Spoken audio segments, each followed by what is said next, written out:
All right, Coach, big trip this weekend, opening day. What's the travel plans like to prepare? Well, we're heading down on Friday. We leave at 2 o'clock on Friday to go to George Mason and get there and eat a little bit of dinner. We start off a little earlier, 11 o'clock start on Saturday, 11 and 1, so it makes it a little nicer to get going.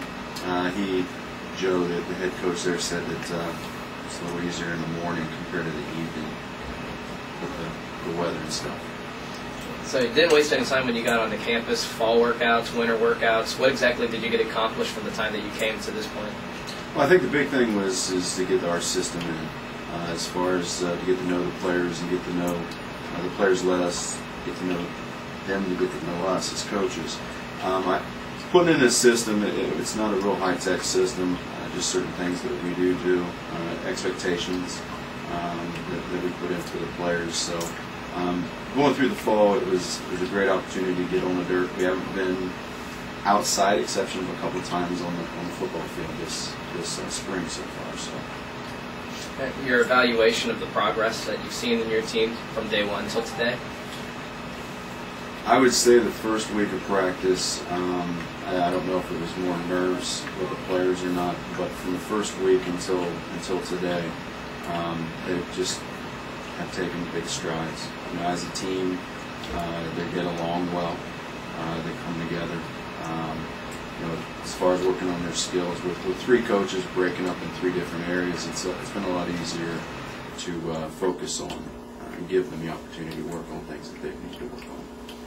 Doesn't exactly start off easy for you, Coach. 2 days, 4 games. Can you talk about the difficulty of playing in back-to-back doubleheaders in consecutive days? Softball is not really as bad as baseball. You know, your pitchers are used to throwing back-to-back games. You know, along with your players, what you run into is if you catch on to an injury, one of the players there.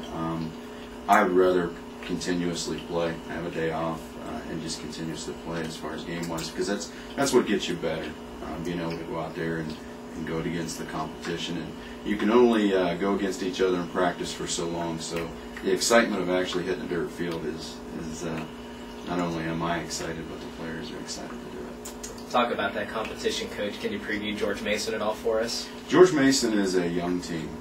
He's lost a lot of players on the team. There's, I think, 8 freshmen on the team. Very good pitcher in Anderson. She's done a great job of keeping them in the games, keeping the teams down as far as run-wise. A couple hitters. They do have a couple hitters. I think C is their top hitter right now. She's not a bad player. They have lost a lot of players from last year's team.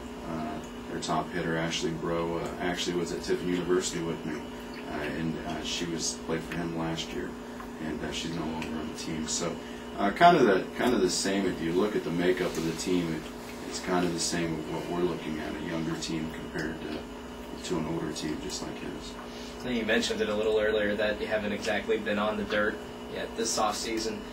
Is the plan when you get to town to hit the infield as soon as you possibly can, stay there for as long as you can? Well, we're going to go in and we get there a little bit later in the evening, so we won't see the dirt until Saturday morning. I think the big thing when you start off your first few games, it's all about not making mistakes. The team that makes the least mistakes is usually the team that's going to win the game. So, they've worked hard in the gym and they've worked hard on the AstroTurf out there. So, it's exciting to be able to get started.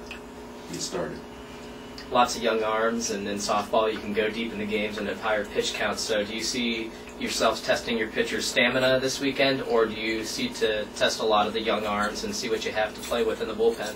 Well, I think that we're going to go at it with trying to use a few pitchers this weekend. We're going to build them up a little bit more.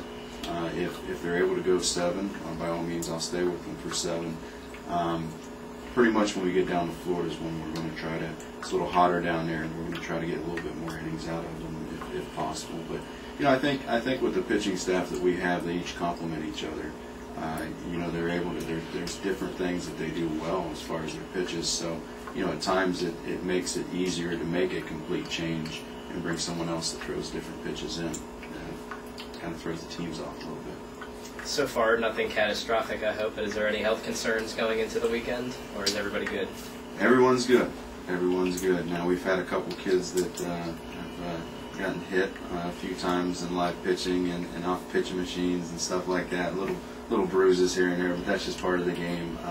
But yeah, we're going into this weekend healthy with the 16 players. Good, good. And lastly, Coach, has there been anybody that's really looked sharp, or that has looked sharp going into this upcoming weekend that you look to have a big performance from this weekend? Well, I'm hoping that Jordan. She's done a great job as far as throwing, and also she done a great job as far as hitting wise. We were on the field the other day and we scrimmaged a little bit, team scrimmage, and there was a few young ladies that were hitting the ball well. Kim hit the ball well. Jordan hit the ball well. Our center fielder Haley has hit the ball well, and we also have a new addition, a mid-year transfer, Ashley. She's from Poland, and she's done a great job coming in and really swinging the bat well too. So hopefully it's a team effort, and they do their job, move runners and come up with the key hits when needed.